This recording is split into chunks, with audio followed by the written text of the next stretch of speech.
पुतणीच्या सोडचिठ्ठीची कागदपत्रे आणण्यास अंकली तालुका मिरज येथे आलेल्या अनिल युवराज धनवडे वय वर्ष 32 राहणार गणेशनगर तिसरी गल्ली इचलकरंजी यांना चौघांनी लताबुक्क्यांनी आणि दगडविटांनी मारहाण केल्याचा प्रकार घडला आहे। याबाबत संशयित विशाल कोलप राहणार अंकली, पवन रायन्नवर राहणार कोल्हापूर, शैलेंद्र कोलप राहणार अंकली, विशालचा मामा संदीप राहणार नीलतरा हॉटेलजवळ कोरोचे या चौघांविरोधात सांगली ग्रामीण पोलीस ठाण्यात गुन्हा दाखल झालेला आहे।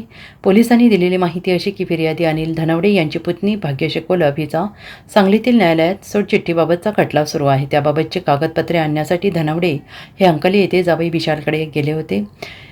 त्यानंतर विशालने त्यांना दिनांक 7 रोजी सायंकाळी शिवीगाळ करत कागदपत्रे देणार नसल्याचं सांगितलं। यावेळी घराजवळ पडलेली वीट उचलून धनवडे यांच्या डोक्यात मारली, तर संशयित पवन, शैलेंद्र आणि संदीप यांनी दगड, विटाणी तसेच लाथाबुक्क्यांनी मारहाण केली।